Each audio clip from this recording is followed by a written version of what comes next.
میری سگی ماں اس دنیا سے رخصت ہو چکی تھی، لیکن اس بے حس عورت نے مجھے کانوں کان خبر تک نہیں ہونے دی۔ اس کے اکھڑے ہوئے لہجے اور مشکوک نظروں سے مجھے صاف اندازہ ہو رہا تھا کہ کوئی بڑی بات ہے جو چھپائی جا رہی ہے۔ جب میں نے اس کی طرف دیکھ کر شک کے دائرے میں پوچھا کہ سمینہ کوئی بات ہوئی ہے کیا؟ تم اتنی عجیب طریقے سے بیہیو کیوں کر رہی ہو؟ تو وہ گھبرا کر نظریں چرانے لگی اور بولی، نہیں نہیں، ایسی کوئی بات نہیں ہے، کوئی خاص بات نہیں ہے، سب ٹھیک ہو جائے گا۔ وہ دراصل اپنے اندرونی خوف کے ساتھ مجھے جج کرنے کی کوشش کر رہی تھی کہ کہیں مجھے پاکستان سے اس سانحے کی خبر تو نہیں مل گئی۔ میں نے اس کی بات پر یقین کر لیا اور سکون سے رات کا کھانا کھایا اور پھر لاپرواہی سے اپنا موبائل لے کر صوفے پر بیٹھ گیا تھا۔ میں نے سوچا کہ چلو اب اماں سے بات کر لیتا ہوں، ابھی فارغ ہوں تاکہ روز روز کا یہ قصہ ختم ہو، ایک ہفتہ سکون سے گزر جائے گا۔ میں نے اماں کے نمبر پر کال ملائی مگر دوسری طرف سے کسی نے فون نہیں اٹھایا۔ میں نے مسلسل 2-3 بار کال کی لیکن ہر بار گھنٹی جا کر بند ہو جاتی تھی۔ میں نے جھنجھلا کر موبائل ایک طرف رکھ دیا اور سونے کے لیے لیٹ گیا۔ لیکن اس رات نہ جانے کیوں میری روح تڑپ رہی تھی اور میرا دل بری طرح سے دھڑک رہا تھا اور بے سکونی کا ایسا طوفان میرے اندر تھا کہ مجھے کسی کروٹ بھی نیند نہیں آ رہی تھی۔ مجھے اس طرح تڑپتا دیکھ کر سمینہ میرے پاس آئی اور کہنے لگی، کیا ہوا؟ آپ کو نیند کیوں نہیں آ رہی؟ میں نے بوجھل دل سے کہا کہ پتہ نہیں آج کیا بات ہے، نہ جانے آج کیا بات ہے، آج اندر ایک عجیب سی بے چینی اور وحشت محسوس ہو رہی ہے، نیند نہیں آ رہی۔ یہ سن کر وہ کچن میں گئی اور نیند کی ایک تیز گولی لا کر میرے ہاتھ میں تھماتے ہوئے بولی، آپ تھک چکے ہیں، یہ گولی کھائیں اور سکون سے سو جائیں۔ میں ایک بار پھر اپنی اس عیار بیوی کی باتوں کے سحر میں آ گیا اور وہ گولی نگلی اور گہری بے ہوشی کی نیند سو گیا۔ اگلی صبح جب میری آنکھ کھلی تو میں نے معمول کے مطابق اپنا واٹس ایپ آن کیا تھا جو میں ہر روز صبح چیک کرتا تھا۔ جیسے ہی اسکرین روشن ہوئی میرے سامنے ایک ایسی تصویر تھی جس نے میرے پورے وجود کو مفلوج کر کے رکھ دیا۔ واٹس ایپ پر میری سگی ماں کی سفید کفن میں لپٹی ہوئی بے حس و حرکت لاش کی تصویر موجود تھی۔ میں ایک جھٹکے سے بستر پر اٹھ کر بیٹھ گیا، میری آنکھیں پھٹی کی پھٹی رہ گئی اور میں اکیلے کمرے میں پاگلوں کی طرح اس تصویر کو دیکھنے لگا کہ یہ وہی میری مسکراتی ہوئی ماں ہے جو آج سفید چادر اوڑھے ہمیشہ کے لیے خاموش ہو گئی ہے۔ میں نے کانپتے ہاتھوں سے فوراً پاکستان کال ملائی لیکن گاؤں میں موجود میرے خاندان کا کوئی بھی فرد میری کال اٹھانے کو تیار ہی نہیں تھا، لیکن شاید سب لوگ تدفین کی تیاریوں میں سخت مصروفیت کا شکار تھے۔ آخر کار میں نے ایک دور کے کزن کو فون کیا۔ اس نے فون اٹھایا۔ میں نے روتے ہوئے پوچھا کہ یہ کیا ہے؟ مجھے ایسی تصویر ملی ہے تو اس نے انتہائی سرد اور دکھی لہجے میں بتایا، شبیر بھائی یہ بالکل سچ ہے، آپ کی اماں اب اس دنیا میں نہیں رہیں۔ ہم سب کل سے آپ کو سینکڑوں فون کرتے رہے، آپ کو بتانے کی کوشش کرتے رہے تاکہ آپ کی ان سے آخری بار بات ہو سکے، وہ آپ کو واٹس ایپ پر دیکھ سکیں، لیکن آپ کا نمبر نہیں ملا۔ اس کے بعد ہم نے آپ کی بیوی کو فون کر کے پوری تفصیل بتائی تھی کہ وہ آپ سے رابطہ کر کے آپ کو اطلاع دے دیں کہ اماں ہاسپٹل میں زندگی اور موت کی جنگ لڑ رہی ہیں، لیکن ان کی طرف سے بھی پھر کوئی جواب نہیں آیا، تو مجبوراً ہم نے انہیں رات کو اماں کے انتقال کی بھی اطلاع دے دی تھی۔ یہ سن کر میرے پیروں تلے زمین نکل گئی۔ میں نے کانپتے ہوئے اپنے چھوٹے بھائی علی کا نمبر ڈائل کیا۔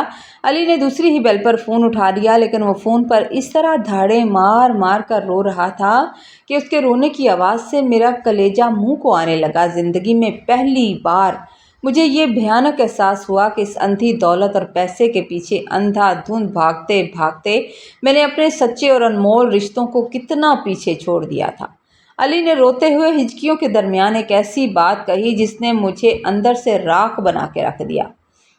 وہ بولا، بڑے بھائی، اماں جب ہاسپٹل میں آخری سانسیں لے رہی تھی تو انہوں نے مجھ سے رو کر وصیت کی تھی اور مجھ سے وعدہ لیا تھا کہ علی، اگر میرے بڑے بیٹے شبیر کو میرے موت کی خبر بر وقت نہ مل سکی اور وہ میرے جنازے کے وقت پر نہ پہنچ پایا تو خدا کے لیے میرے اس بوڑھے جسم کو ہاسپٹل کے سرد خانے میں رکھوا دینا۔ میں نہیں چاہتی کہ میرا بڑا بیٹا پوری زندگی اپنے آپ کو اس گناہ میں کوستا رہے کہ وہ اپنی ماں کا آخری بار چہرہ بھی نہ دیکھ سکا۔ اس سے کہنا کہ وہ آئے، مجھے جی بھر کے دیکھ لے اور پھر اپنی ہاتھوں سے مجھے قبر میں اتارے، کیونکہ وہ میری پہلی اولاد ہے اور ماں کے جنازے پر پہلا حق اسی کا بنتا ہے۔ اور ہاں علی، اسے یہ بھی دکھا دینا کہ جب کوئی انسان اس دنیا سے جاتا ہے تو اپنے ساتھ یہ ساری دولت اور پیسہ لے کر نہیں جاتا بلکہ خالی ہاتھ جاتا ہے۔ علی کی زبان سے اپنی ماں کے یہ آخری الفاظ سن کر میرا دل پاش پاش ہو گیا۔ میں اب صدمہ برداشت کرنے کے قابل نہیں رہا تھا۔ میں نے روتے ہوئے تڑپ کر اس کی کال یہ کہتے ہوئے کاٹ دی کہ علی، میں ابھی پاکستان کے لیے نکل رہا ہوں، میں آ رہا ہوں، خدا کے لیے میرے آنے سے پہلے میری ماں کو مٹی میں مت چھپانا، مجھے اپنی ماں کا چہرہ ضرور دیکھنا ہے، میری ماں کی ہوئی وصیت کو یاد رکھنا۔ میں پاگلوں کی طرح روتا جیسے ہی اپنے کمرے سے باہر نکلا تو سامنے لاؤنج میں میری بیوی آرام سے کچن میں ناشتہ بنا رہی تھی۔ اس نے جیسے ہی میرے آنسوؤں سے تر چہرے اور بدلی ہوئی حالت کو دیکھا تو وہ فوراً سے سمجھ گئی۔ وہ سمجھ گئی کہ چوری پکڑی جا چکی ہے اور مجھے سب کچھ معلوم ہو گیا ہے۔ میں نے جھپٹ کر انتہائی غصے اور نفرت سے اس کا بازو مروڑا اور چلانے لگا، وہ گھٹیا عورت اور سنگدل عورت، میری سگی ماں اس دنیا سے رخصت ہو گئی اور تم نے مجھ سے اتنی بڑی خبر چھپائی۔ جب تمہیں کل رات ہی معلوم ہو چکا تھا کہ میری اماں کا انتقال ہو گیا ہے تو تم نے مجھے کیوں نہیں بتایا؟ تم ایک ماں اور بیٹے کے درمیان اتنی بڑی دیوار کیسے بن گئی؟ میری اس چیخو پکار پر وہ ذرا بھی نہیں گھبرائی، بلکہ اس نے انتہائی بے رخی اور ڈھٹائی سے میری آنکھوں میں آنکھیں ڈال کر دیکھا اور سرد لہجے میں کہنے لگی، شبیر صاحب، آپ کل پورا دن بزنس کے کاموں میں مصروف تھے اور رات کو بہت تھکے ہارے آئے تھے۔ ویسے بھی ہم یہاں امریکہ میں بیٹھے ہیں، یہاں سے ہم فوراً اڑ کر پاکستان نہیں جا سکتے، اس لیے میں نے مناسب نہیں سمجھا کہ آپ کو اس وقت پریشان کیا جائے یا آپ کی طبیعت خراب کروں۔ اب اس میں میرا کیا قصور ہے؟ اس کا یہ مکارانہ جواب سن کر میرا خون ابل پڑا۔ میں نے تڑپ کر کہا کہ تمہیں ذرا سا بھی خدا کا خوف نہیں آتا؟ تم ایک بار مجھے بتا دیتی تو شاید کوئی فوری فلائٹ کا بندوبست کر لیتا میں، یا کم از کم اپنی ماں کے آخری لمحات میں ان سے فون پر 2 منٹ بات کر کے ان سے معافی مانگ لیتا۔ میں نے روتے ہوئے اس پر میں چلانے لگا، اسے بد دعائیں دینے لگا کہ تمہیں بھی اپنی ماں کا آخری بار چہرہ دیکھنا نصیب نہ ہو، اس کی بےعزتی کرنے لگا۔ میری اس حالت پر سمینہ کے چہرے پر ایک زہر آلود مسکراہٹ ابھری اور وہ انتہائی صفاقی سے کڑک دار آواز میں بولی، شبیر، اپنا قصور مجھ پر مت ڈالیں اور مجھے گناہ گار ٹھہرانے کی کوشش مت کریں۔ کیا کل دن بھر تمہاری ماں کے نمبر سے تمہارے اپنے موبائل پر فون نہیں آئے؟ تو تم نے خود کیوں نہیں اٹھایا؟ اگر تم اپنی ماں کے اتنے ہی سگے اور وفادار بیٹے تھے تو تمہیں اپنے کاروبار سے زیادہ اپنی ماں کی پکار عزیز ہونا چاہیے تھی۔ فون اٹھا لیتے اور بات کر لیتے۔ میں تو اس گھر میں ایک پرائی عورت ہوں، تم تو اپنی ماں کے اپنے خون تھے۔ جب تم نے خود اپنے ہاتھوں سے اپنی ماں کے نمبر کو بلاک کیا، اگنور کرنا ضروری سمجھا، تو آج مجھے کس منہ سے قصوروار کہہ رہے ہو؟ کوئی بھی مرد اتنا معصوم یا چھوٹا بچہ نہیں ہوتا کہ ایک عورت اسے اپنی انگلیوں پر نچا لے اور وہ اس کے پیچھے لگ کر اپنے سگے رشتوں کو بھول جائے۔ ایک مرد کو اپنی عقل، اپنی سمجھ اور اپنے ضمیر سے کام لینا چاہیے، اسے مرد بن کر جینا چاہیے اور اپنے اچھے بڑے فیصلوں کا بوجھ خود اٹھانا چاہیے، نہ کہ عورتوں کے سروں پر ڈالنا چاہیے۔ کیا تم چھوٹے بچے تھے جو میری باتوں میں آ کر اپنی ماں کو چھوڑ آئے؟ اس کی یہ تلخ، کاٹ دار اور زہریلی باتیں سن کر میں ساکت تو رہ گیا تھا۔ وہ سچ تو کہہ رہی تھی اور میرے پاس اس کے سوالوں کا جواب دینے کو کچھ نہیں تھا۔ میں حیرت اور ندامت کے سمندر میں ڈوب گیا کہ جس عورت کی خاطر، جس کی بہتر زندگی اور فرمائشوں کی خاطر میں نے اپنی بوڑھی ماں کے دل کو زخمی کیا، اپنے بھائی سے کاروبار بانٹا اور اپنا وطن چھوڑا، آج اسی عورت نے مجھے آئینے میں میرا اصل اور مکروہ چہرہ لا کر دکھا دیا تھا۔ وہ سنگدل عورت بالکل سچ کہہ رہی تھی۔ قصور سمینہ کا نہیں تھا، قصور میرے اپنے اندر چھپے اس تکبر اور لالچ کا تھا جس نے مجھے اندھا کر دیا تھا، اور آج میں اپنی ماں کے آخری دیدار کے لیے بھی پردیس کی خاک جان رہا تھا۔ میں نے بنا وقت ضائع کیے امریکہ سے پاکستان کا پہلا دستیاب ٹکٹ خریدا اور دیوانہ وار اپنے آبائی گاؤں کی طرف روانہ ہو گیا۔ جب میں اپنے گھر پہنچا تو وہاں کا منظر دیکھ کر میری روح کانپ اٹھی۔ میری تڑپتی ہوئی ماں کو ہسپتال کے سرد خانے سے لا کر صحن میں رکھا جا چکا تھا۔ میں نے انتہائی لرزتے ہوئے اور کانپتے ہاتھوں سے جب ان کے نورانی چہرے سے سفید کفن ہٹایا تو ان کی وہی آخری اور درد بھری مسکراہٹ ان کے لبوں پر تھی، جسے دیکھ کر میں ضبط کی تمام تر دیواریں توڑ کر ان کے سامنے بے جان وجود پر گر پڑا اور دھاڑے مار کر رونے لگا۔ اس لمحے علی نے میرے لرزتے ہوئے کندھے پر اپنا مضبوط ہاتھ رکھا اور روتی ہوئی آواز میں کہنے لگا، بڑے بھیا، آپ خود کو سنبھالیں، اماں کو جی بھر کر دیکھ لیں، اب ہمیں ان کو رخصت کرنا ہے۔ وہ ہمیشہ کہتی تھی کہ شبیر میری پہلی اولاد ہے اور میرے جنازے کو پہلا کندھا دینے کا حق اسی کو ہے، اس لیے ہم نے تمام مشکلات کے باوجود آپ کا انتظار کیا۔ میں نے اپنے گناہوں کے بوجھ تلے دبے ہاتھوں سے اپنی ممتا کی مورت ماں کو خود قبر کے اندھیرے گڑھے میں اتارا، ان پر اپنے ہاتھوں سے مٹی ڈالی اور تدفین کے تمام فرائض میں نے خود پورے کیے، لیکن اس مٹی کے ساتھ ہی میری زندگی کا سارا سکون، اطمینان، غرور ہمیشہ کے لیے دفن ہو گیا۔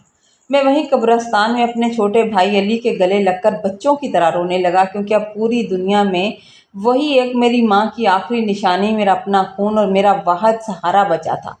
گھر واپس آ کر مجھے معلوم ہوا کہ میری ماں کی بیماری کے آخری ایام میں علی نے اپنی تنگ دستی کے باوجود اپنا سب کچھ داؤ پر لگا کر ان کا بہترین علاج کروایا تھا اور دن رات ان کی ایسی بے لوث خدمت کی تھی کہ اس نے دنیا میں ہی اپنی جنت کما لی تھی، جبکہ میں ایک بد نصیب انسان تھا جو اندھی دولت اور جھوٹی شان و شوکت کے پیچھے بھاگتا اپنی آخرت اور دنیا دونوں کو برباد کر بیٹھا تھا۔ اس ہولناک صدمے نے میری آنکھیں کھول دی، چنانچہ میں نے فوری طور پر امریکہ کا سارا سیٹ اپ ختم کیا اور اپنے بچوں اور فیملی کو واپس پاکستان بلا لیا تھا۔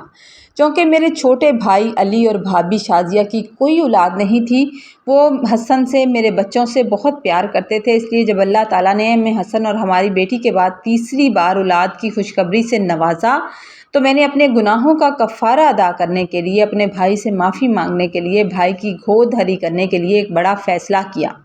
میں نے اپنی بیوی سمینہ سے کہا کہ ہمارے ہاں جو بھی تیسرا بچہ ہوگا، چاہے وہ بیٹا ہو یا بیٹی ہو، میں اپنے چھوٹے بھائی علی کو گود دے دوں گا تاکہ ان کے گھر میں بھی رونق آ جائے، مجھ سے اس طرح ان کا اکیلا پن نہیں دیکھا جاتا۔ یہ سنتے ہی سمینہ کا پرانا تکبر اور ضد دوبارہ جاگ اٹھی۔ وہ غصے سے چلا اٹھی، کہنے لگی، میں اپنا بچہ کسی کو نہیں دے سکتی، اگر تم نے ایسی حرکت بھی کی تو میں تم سے فوراً طلاق لے لوں گی۔ اس بات پر ہمارے درمیان شدید جھگڑا ہوا اور وہ ناراض ہو کر بچوں کو چھوڑ کر اپنے مائکے چلی گئی۔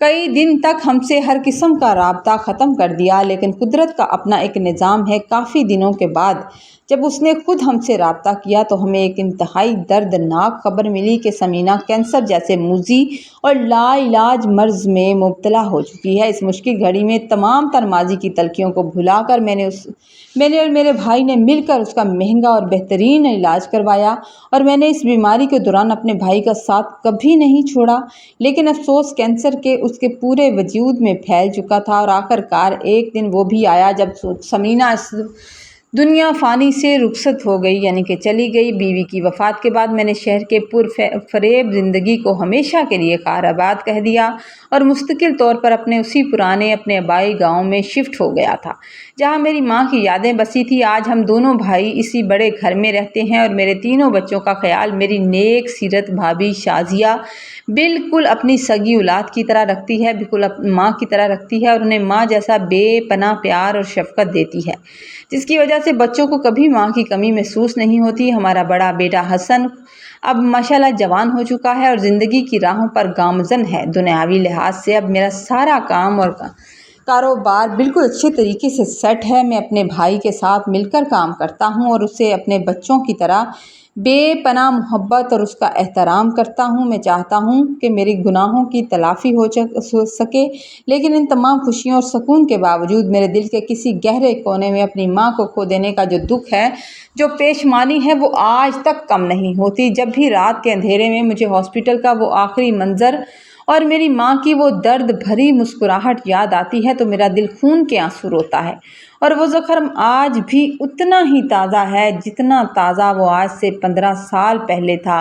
میں اپنی اس کہانی کے ذریعے آپ سب سننے والوں بھائیوں اور بہنوں سے بس یہی ایک التجا کرنا چاہتا ہوں، ریکویسٹ کرنا چاہتا ہوں کہ جب ماں باپ بوڑھے ہو جاتے ہیں تو انہیں آپ کے کمائے ہوئے پیسوں، بنگلوں یا گاڑیوں کی ضرورت نہیں ہوتی۔